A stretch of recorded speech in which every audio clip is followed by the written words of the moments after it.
बिस्मिल्लाहिर्रहमानिर्रहीम नहमदुहु व नुसल्ली अला रसूलिल करीम अम्मा बाद अऊज़ु बिल्लाहि मिनश शैतानिर रजीम बिस्मिल्लाहिर्रहमानिर्रहीम व लक़द खलक़नल इंसाना मिन सुलालतिन मिन तीन सुम्मा जअलनाहु नुतफ़तन फ़ी क़रारिन मकीन सदक़ल्लाहु मौलाना अज़ीम। मेरे दीनी और इस्लामी भाइयों, बुजुर्गों और दोस्तों, अल्लाह रब्बुल इज़्ज़त ने हम सबको इंसान बनाया है। ये अल्लाह ताला का बहुत बड़ा इनाम और एहसान है। अल्लाह रब्बुल इज़्ज़त इस बात के ऊपर भी कादिर थे कि अल्लाह ताला हमें इंसान के अलावा कोई दूसरी मखलूक बना देते, लेकिन अल्लाह रब्बुल इज़्ज़त का बहुत बड़ा एहसान है कि अल्लाह ताला ने हमें इंसान बनाया है। आज हम कुरान और हदीस की रोशनी में ये जानेंगे कि अल्लाह ताला ने जो दुनिया के अंदर इंसानों को पैदा किया है और किस तरह से पैदा किया है। बड़ा दिलचस्प मजमून है ये, और इससे अल्लाह ताला की ताकत और अल्लाह ताला की कुदरत का अंदाज़ा होता है। इसलिए हमें ये जानना ज़रूरी है कि अल्लाह ताला ने हमें इंसान बनाया है, दुनिया के अंदर इंसान बना करके पैदा किया है। तो पैदा करने की क्या तरतीब रही, अल्लाह ताला ने हमें कैसे पैदा किया है, जब हम इसको जान लेंगे तो अल्लाह ताला की कुदरत का हमें एहसास होता है कि अल्लाह ताला की कुदरत कितनी बड़ी है और अल्लाह ताला की ताकत कितनी बड़ी है। कुरान करीम में ये मज़मून कई जगहों पे बयान किया गया है। हम इस वक्त आपके सामने सूरह मुमिनून की कुछ आयतों का तज़किरा कर रहे हैं। सूरह मुमिनून की चंद आयतों के अंदर इसको खूब तफसील से बयान किया गया है। मैंने जो अभी सूरह मुमिनून की आयत करीमा पढ़ी है वो आयत नंबर 12 और 13 है। आयत नंबर 12 से लेकर के आयत नंबर 16 तक, आयत नंबर 12 से 16 तक 4 आयतों के अंदर अल्लाह ताला ने इंसान को पैदा करने के जो कई मरहले हैं वो सारे मरहलों का तज़किरा किया है। और भी कुरान करीम में कई जगहों पे ये बयान आया है। 14वें पारे के अंदर भी आया है, 17वें पारे में भी आया है, कई जगहों पे आया है। लेकिन ये जो सूरह मुमिनून के शुरू में आया है 18वें पारे के पहले सफ़र पे, ये ज़रा तफसील से, इसलिए आज हम इन्हीं आयतों को समझेंगे और हम इसके अंदर खूब गौर करेंगे कि अल्लाह ताला की कुदरत कितनी अहम है। उसका खुलासा ये है कि अल्लाह ताला ने जो इंसान को पैदा किया है 7 मरहलों के अंदर पैदा किया है इंसान ने। इसको आप ये कह सकते हैं कि 7 दौर के अंदर पैदा किया है, 7 पीरियड के अंदर पैदा किया है। सबसे पहला मरहला और सबसे पहला जो दौर है वो ये है कि अल्लाह रब्बुल इज़्ज़त ने इंसान को, यानी सबसे पहले इंसान को, वो कौन है, हज़रत आदम अलैहिस्सलाम, उस सबसे पहले इंसान को अल्लाह ताला ने मिट्टी के खुलासे से पैदा किया। मिट्टी का खुलासा क्या होता है, हम चल्ली के अंदर मकान जब बनता है तो रेत उठा करके चल्ली में डालते हैं और उसको हिला करके उसका अच्छा हिस्सा जो होता है, जो बारीक होता है, खूब अच्छा होता है, वो ऊपर नीचे गिर जाता है और उसके अंदर जो बड़े बड़े पत्थर और कंकड़ वगैरह होते हैं वो अलग हो जाते हैं। इसी तरह से रोटी बनाने से पहले आटे को हम छन्नी के अंदर डालते हैं और उसको छान करके चोकर अलग निकल जाता है और अच्छा से अच्छा जो आटा होता है और उसका जो खुलासा और बेहतरीन मात्रा होता है वो अलग निकल जाता है। इसी तरह से बहुत सारी जगहों पे, बहुत सारे कामों के अंदर हम ऐसा करते हैं।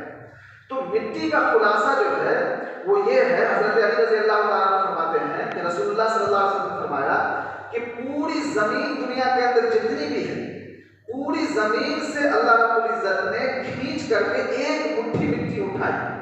वो एक मुट्ठी अल्लाह ताला की मुट्ठी से कितनी रही होगी किसी इंसान को मालूम नहीं है, वो अल्लाह ही ताला जानता है।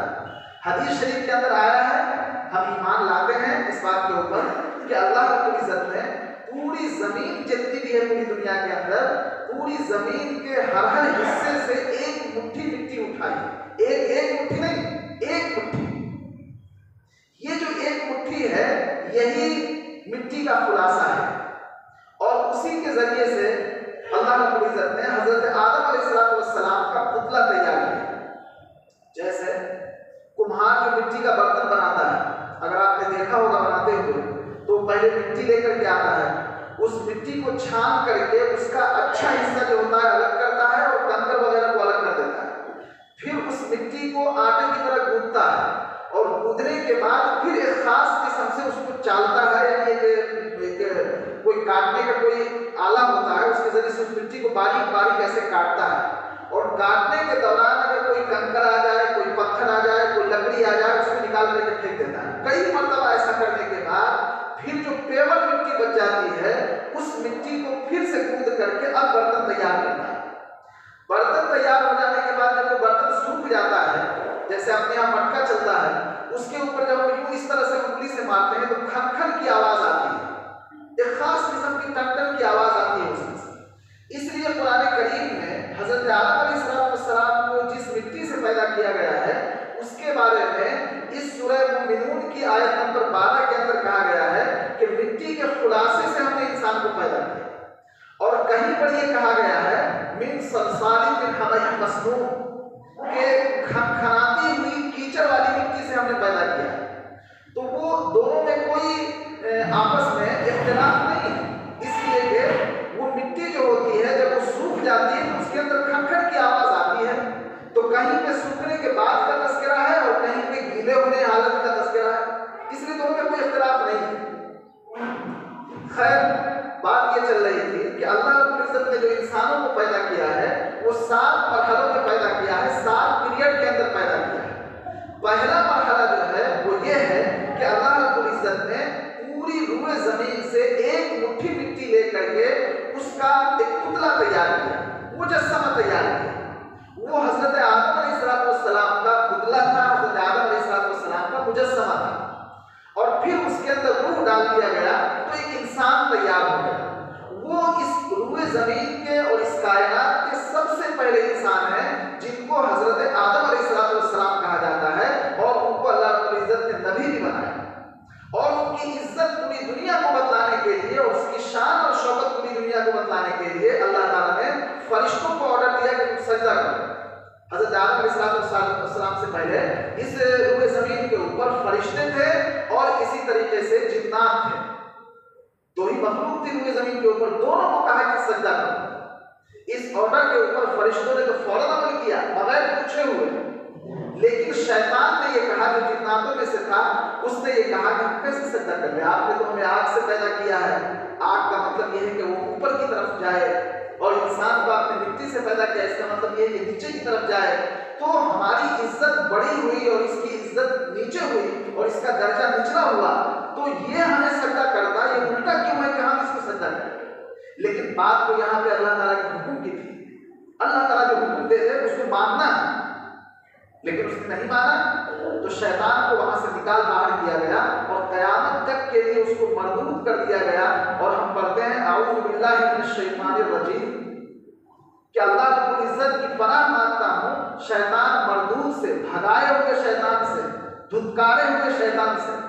ये हर बंदा कहता है और हर इंसान कहता है, और जब हम कुरान की तिलावत करते हैं तब हम ये पढ़ते हैं, इसलिए कि उसने अल्लाह ताला की बात नहीं मानी। तो सबसे पहला मरहला है मिट्टी से इंसान को पैदा किया गया, और सबसे पहले इंसान हज़रत आदम अलैहिस्सलाम को। यहाँ पे रुक करके हमें तो बात याद रखना चाहिए।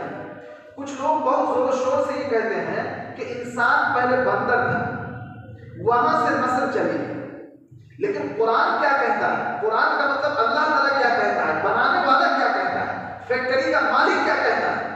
फैक्ट्री का मालिक ये कहता है कि हमने सबसे पहले इंसान को मिट्टी से तैयार किया। मालूम ये हुआ कि इंसान ही है, पहले बंदर नहीं था, इंसान ही से पैदा हुआ। अगर कोई इस बात को नहीं मानता है तो हम उसको कह देते हैं कि भाई तुम्हारे बाप दादा बंदर रहे होंगे, हमारे बाप दादा बंदर नहीं थे, हमारे बाप दादा तो इंसान थे। और सबसे पहले जो है वो हजरत आदम अलैहिस्सलाम वो बंदर नहीं थे, वो तो इंसान थे और उसमें भी नबी थे। इसलिए अगर आपको ये बात नहीं माननी है तो आप ये मान करके चलिए भाई हम लोग बंदर के बच्चे हैं, हम इंसान के बच्चे नहीं। लेकिन हमारा तो ऐसा मसला नहीं है, हम तो इस बात के ऊपर ईमान लाते हैं कि अल्लाह ताला जो पैदा करने वाला है, फैक्ट्री का मालिक है, वो ये कहता है कि हमने सबसे पहले इंसान को जो तैयार किया है वो मिट्टी से तैयार किया, फिर वहां से नस्ल चली। तो सबसे पहला मरहला ये है। दूसरा मरहला बयान किया गया, सुम्मा जअलनाहु नुतफतन फी क़रारिन मकीन, फिर हमने इंसान को नुतफे की शक्ल में बनाया, जो एक महफूज जगह पर उसको रख दिया। सबसे पहले हजरत आदम अलैहिस्सलाम जो नबी भी हैं उनको मिट्टी से तैयार किया गया, उसके बाद जो नस्ल चली है वो नुतफे के जरिए चली है, एक मर्द का नुत्फा एक औरत के अंदर जाता है और मर्द के अंदर जो वो नुत्फा तैयार किया गया है वो महफूज जगह पे नुत्फा रहने की, जो मर्द के अंदर जगह अलग है, औरत के अंदर जगह अलग है, तो मर्द के अंदर अल्लाह ताला ने उसके खाने पीने के जरिए जो ग़िज़ा वो खाता है उसके जरिए से एक खास मादा तैयार हुआ और उस मादे को नुत्फा कहा गया है। वो मर्दों के अंदर भी है और औरतों के अंदर भी है। और बाद में चल करके जो नस्ल चली है वो हम सब जानते ही हैं कि मर्द का नुत्फा औरत के जिस्म के अंदर जाता है और उससे मिल करके एक इंसान तैयार होता है। अब यहाँ से एक मरहला तो हो गया, यहाँ से अब फिर 6 मरहले के अंदर इंसान को तैयार किया गया है। वो छठा मरहला, उसमें से सबसे पहला मरहला 6 मरहले में से ये है कि एक इंसान के अंदर मर्द का नुत्फा औरत के जिस्म के अंदर गया। जब मर्द का नुत्फा औरत के जिस्म के अंदर जाता है तो 40 दिन तक वो नुत्फा रहता है। 40 दिन तक वो नुत्फा रहने के बाद अल्लाह ताला फरमाते हैं सुम्मा खलक़ना नुत्फ़ता अलक़तन, 40 दिन के बाद अल्लाह ताला उस नुत्फे को जमा हुआ खून की शक्ल में बना देते हैं। आप कहीं पे देखें, कुर्बानी के मौके पर हम जानवर ज़िबा करते हैं, जानवर का खून जमीन पर गिरते ही थोड़ी देर के बाद वो एक जम जाता है और इस तरह से जम जाता है कि हम उसे खुरच करके उठा करके कहीं फेंक सकते हैं। तो इसी तरह से अल्लाह रब्बुल इज्जत ने मर्द का नुत्फा जब औरत के जिस्म के अंदर गया, जाने के बाद 40 दिन गुजर जाने के बाद उस नुत्फे को अल्लाह ताला जमा हुआ खून बना देते हैं, खून का लुत्रा बना देते हैं। फिर उसके बाद अल्लाह ताला फरमाते हैं फ़ख़लक़नल अलक़ता मुज़ग़तन, फिर हमने उस जमे हुए खून को गोश्त का एक टुकड़ा और एक बूटी की शक्ल में बना देते हैं। गोश्त की एक बूटी की शक्ल में वो खून जमा हुआ जो है वो तब्दील हो जाता है। फिर 40 दिन गुजर जाने के बाद पहले 40 दिन में जमा हुआ खून और दूसरे 40 दिन के अंदर वही जमा हुआ खून गोश्त के एक टुकड़े की शक्ल में तैयार हो जाता है। 80 दिन गुजर गए। फिर उसके बाद फ़ख़लक़नल मुज़ग़ता इज़ामन, फिर उस गोश्त के टुकड़े के बाकी हिस्से के अंदर अल्लाह ताला हड्डी पैदा कर देते हैं अगले 40 दिन के अंदर। और जब वो हड्डी उसके अंदर तैयार हो जाती है बाकी हिस्से के अंदर, फिर वो हड्डी बढ़ती रहती है और उसके ऊपर जो गोश्त चढ़ा हुआ है वो भी बढ़ता रहता है। बढ़ते बढ़ते 120 दिन के अंदर में इंसान का जिस्म माँ के पेट के अंदर पूरी तरह से तैयार हो जाता है 120 दिन के अंदर। और 120 दिन गुजर जाने के बाद अल्लाह रब्बुल इज्जत की तरफ से यहाँ पे हम 2 हदीस शरीफ हमें याद रखना चाहिए। एक हदीस शरीफ के अंदर ये आता है कि जैसे ही 40 दिन गुजरता है, अल्लाह ताला जानते हैं लेकिन फिर भी अल्लाह ताला ने एक निज़ाम बनाया है।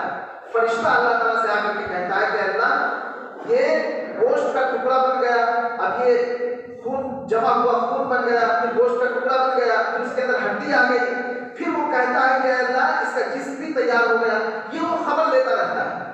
फिर उसके बाद वो फरिश्ता अल्लाह ताला से पूछता है मुख़ल्लक़तन औ गैर मुख़ल्लक़तिन, क्या इसको पैदा होना है या नहीं पैदा होना है। इसी तरीके से वो फरिश्ता पूछता है कि ये जो जिस्म तैयार हो रहा है माँ के पेट के अंदर, इसको लड़का होना है या लड़की होना है, मुज़क्कर होना है या मुअन्नस होना है, मर्द होना है या औरत होना है। अल्लाह ताला फरमाते हैं कि इसको मर्द होना है, या अल्लाह ताला फरमाते हैं कि इसको औरत होना है। तो उसका जिस्म मर्दों की तरह तैयार कर दिया जाता है, या औरत होना है तो औरतों की तरह तैयार कर दिया जाता है। फिर अल्लाह ताला फरमाते हैं कि इस बंदे को पैदा होना है, दुनिया के अंदर आना है, तो फिर उसके अंदर रूह डाल दी जाती है। ये पूरा मरहला तकरीबन 130 दिन का होता है। 120 दिन के अंदर पूरा जिस्म तैयार हो गया और अगले 121 से लेकर के 130 दिन के दरमियान उसके अंदर रूह डाल दी जाती है। अब वो बच्चा माँ के पेट के अंदर हरकत करने लगता है, यहाँ तक कि चारों तरफ घूमने लगता है। कभी कभी ऐसा होता है कि हरकत करते करते वो उल्टा हो जाता है, कभी कभी ऐसा होता है कि हरकत करते करते अंदर जो कोई झिल्ली वगैरह होती है उसको पकड़ लेता है। जब उसके अंदर रूह डाल दी जाती है तो रूह डालने के बाद जैसे ही जान पड़ी, वो हरकत करना शुरू किया, अब सारा निजाम उसका शुरू हो जाता है, उसको खाने पीने की जरूरत पड़ने लगती है। तो फिर खाने का इंतजाम कैसे होता है? खाने का इंतजाम इस तरह से होता है कि औरत को जो माहवारी का खून आता है, बच्चा पेट में जाते ही आप जानते हैं कि माहवारी का खून बंद हो जाता है। उस माहवारी के खून को अल्लाह रब्बुल इज्जत उस बच्चे के लिए ग़िज़ा के तौर पर तैयार कर देते हैं। लेकिन वो तो गंदा खून है, नापाक है। और अल्लाह ताला ने इंसान को दुनिया के अंदर नापाक चीजों को अपने मुंह में रखने से मना किया है। खास तौर पर अर्ज करना चाहेंगे इस वक्त में कि मौजूदा वक्त के अंदर हमारे नौजवानों के अंदर शराब की बहुत लत लगी हुई है। नाउज़ुबिल्लाह से नाउज़ुबिल्लाह। खूब अच्छी तरीके से याद रखिए कि जिस तरह से पेशाब नापाक है और उसका पीना हराम है, पाखाना नापाक है और उसका खाना हराम है, इसी तरीके से शराब पीना हराम है और शराब नापाक है। इसलिए जिस तरह से हम पेशाब पीने से हमारा जी भटक जाता है और घिन महसूस होती है और उसको नाजायज समझते हैं, यहाँ तक कि एक कतरा अगर कपड़े के ऊपर गिर जाए तो उसको हम धुले बगैर नहीं रहते हैं, तो इसी तरह से हमें शराब को भी समझना चाहिए। वो भी नापाक है और उसका पीना नाजायज और हराम है, हमें ध्यान देना चाहिए।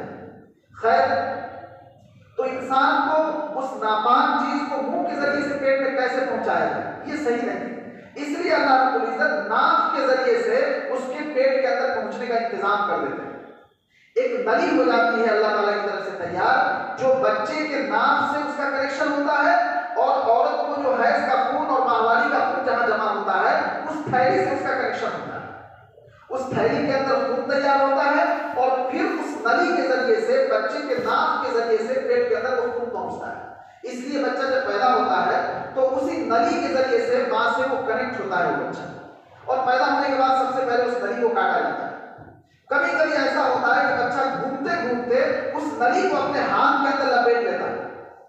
एक दो मरतबा अगर लपेटा हुआ है तो छूट भी जाता है, और कई मरतबा ऐसा होता है कि ऑपरेशन करने की जरूरत पड़ जाती है। क्यों? इसलिए कि बच्चा जब नली को अपने हाथ में लपेट चुका है तो निकलेगा कैसे, तो ऑपरेशन की जरूरत पड़ जाती है। खैर, 130 दिन के अंदर में उस बच्चे के अंदर रूह पैदा हो जाती है और वो बच्चा पेट के अंदर हरकत करने लगता है। अल्लाह ताला फरमाते हैं सुम्मा अंशअनाहु खल्क़न आखर, फिर हम उसको एक अजीब अलग तरह की मखलूक बना देते हैं। अलग तरह की मखलूक इस तरह से है कि पहले सिर्फ जिस्म तैयार हुआ था, हरकत नहीं कर सकता था, हिल नहीं सकता था, लेकिन जब उसके अंदर जान पैदा कर दी गई तो अब वो हरकत भी कर सकता है, हिल भी सकता है, और कई महीनों के बाद जो है फिर वो मां के पेट से भी निकल जाएगा। इस तरह से इंसान की पैदाइश है। और ये जो 4 मरहले पहले बयान किए गए हैं कि पहले नुत्फे की शक्ल में है, फिर खून जमा हुआ खून है, फिर बोटी की शक्ल में है, फिर उसके अंदर हड्डी पैदा होती है, फिर जान डाल दी जाती है। ये जो मरहला है, जब उसके अंदर जान डाल दी जाती है तो जान डालने से पहले अल्लाह रब्बुल इज्जत की तरफ से एक फरिश्ता आता है। हज़रत अब्दुल्लाह इब्न मसूद रज़ियल्लाहु ताला की रिवायत है, जनाब मोहम्मद रसूलुल्लाह सल्लल्लाहु अलैहि वसल्लम ने फरमाया कि अल्लाह ताला एक फरिश्ते को मुतय्यन किए हुए होते हैं। उस फरिश्ते को कहते हैं कि 4 चीजें लिख दो। 2 चीजों का तज़किरा तो आपने पहले सुन लिया कि ये पैदा होगा या नहीं होगा, लड़का है या लड़की है, और इस दूसरी हदीस शरीफ के अंदर है कि 4 चीजें लिख दो। उसके अंदर सबसे पहली बात यह है कि इसकी उम्र क्या होगी, कितने दिनों तक दुनिया में जिंदा रहेगा। दूसरी बात यह है कि ये क्या कमाएगा और क्या खाएगा। इसी तरीके से ये जन्नती होगा या जहन्नमी होगा, ये 4 चीजें उसके बारे में लिखी जाती है। अब यहाँ पे रुक करके हमें समझना चाहिए कि अल्लाह रब्बुल इज्जत ने जो इंसान को पैदा किया है, ये सारे मरहले और सारी चीजें सेट करके दुनिया के अंदर भेजा है। इंसान को अल्लाह ताला ने जितनी उम्र अल्लाह ताला ने लिख दिया है, उसके बारे में कुरान में आया है कि इज़ा जाअ अजलुहुम ला यस्तअखिरुन साअतन वला यस्तक़दिमून, कि जब उसके मरने का वक्त आ जाएगा, एक पल के बराबर भी, एक पलक झपकने के बराबर भी, एक सेकंड के बराबर भी ना तो वो लेट हो सकता है और ना उसकी जान पहले निकल सकती है। इसी तरीके से अल्लाह ताला ने जो लिख दिया है कि ये बंदा पूरी जिंदगी के अंदर इतना कमाएगा और इतना खाएगा, उससे एक दाना वो ज्यादा नहीं कमा सकता है और एक दाना कम नहीं कमा सकता है। इसलिए अल्लाह रब्बुल इज्जत की ताकत के ऊपर, अल्लाह ताला की कुदरत के ऊपर हमें भरोसा करना चाहिए। ये हमारा ईमान है और ये हमारा अकीदा है। अल्लाह ताला ने जो लिख दिया उससे आगे पीछे नहीं हो सकता। इसलिए आजकल के जो हालात चल रहे हैं, इन हालात के अंदर हमें गौर करना चाहिए कि इंसान के पैदा होने से कई महीना पहले, आप गौर कर लीजिए, 130 दिन कितने महीने बनते हैं बताइए? 4 महीना 10 दिन। 4 महीना 10 दिन। आमतौर पर इंसान पैदा होता है 9 महीने के बाद, तो 4 महीना 10 दिन निकाल लीजिए तो उधर बचते हैं 5 महीने 20 दिन। 5 महीना 20 दिन, इंसान के पैदा होने से 5 महीना 20 दिन पहले लिख दिया गया है कि ये बंदा कितने दिनों तक दुनिया में जिंदा रहेगा, और ये बंदा जब मरेगा तो किस हालत में मरेगा, सफर में मरेगा, एक्सीडेंट से मरेगा, या अपने घर के अंदर बीमार होकर बिस्तर पर पड़ा पड़ा मरेगा, या हॉस्पिटल में मरेगा, या जंग के मैदान में मरेगा, दीन की हिफाजत करते हुए शहीद हो जाएगा। ये सब अल्लाह रब्बुल इज्जत की तरफ से पैदा होने से 5 महीना 20 दिन पहले लिख दिया जाता है, 4 महीना 20 दिन पहले। इतना दिन पहले जब उसका लिख दिया गया है तो अब एक मुसलमान अपनी मौत से इस तरह से घबराए कि अपने दीन को छोड़ने के लिए तैयार हो जाए, कुफ्र के रास्ते को इख्तियार करने के लिए तैयार हो जाए। ये कैसा इंसान है, ये कैसा हमारा ईमान है। पैदा होने से इतने दिनों पहले लिख दिया गया है कि ये बंदा क्या कमाएगा और क्या खाएगा। क्या उस इंसान के लिए किसी भी तरह से गुंजाइश है कि अपना पेट भरने के लिए कोई हराम कमाई करना शुरू कर दे, अपना पेट भरने के लिए नाजायज काम करना शुरू कर दे, अपना पेट भरने के लिए अल्लाह ताला को नाराज करना शुरू कर दे?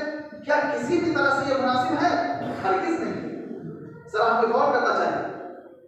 एक कंपनी के अंदर आदमी ड्यूटी ज्वाइन करता है, उस कंपनी वाले ने ड्यूटी ज्वाइन करने से पहले उसके सामने अपना पूरा फॉर्म पेश करता है, और कंपनी की तरफ से ये कहा जाता है कि आप बीमार हो तो आपका इलाज फ्री है, आपका किसी का कोई इंतकाल हो जाए तो आपको इतने पैसे मिलेंगे, 2 टाइम का आपको खाना मिलेगा, कमरा मिलेगा। वो आदमी देख करके मुतमईन हो जाता है कि नहीं अब मुझे परेशान होने की कोई जरूरत नहीं, क्यों? इसलिए कि कंपनी वाले ने सारी जिम्मेदारी ले ली।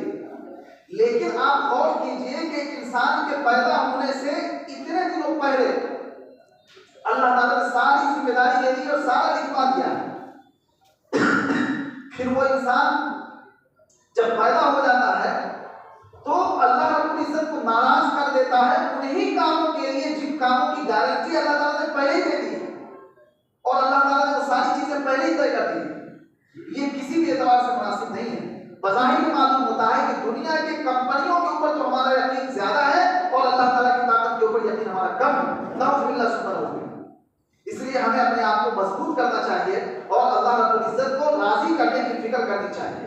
फिर उसके बाद इंसान को मौत आ जाती है उम्र पूरी हो जाने के बाद, और उसके बाद कहा गया सुम्मा इन्नकुम यौमल क़ियामति तुबअसून। फिर अल्लाह ताला की तरफ से क़यामत के दिन दोबारा इंसान को जिंदा किया जाएगा और सारे किए कराए का हिसाब देना।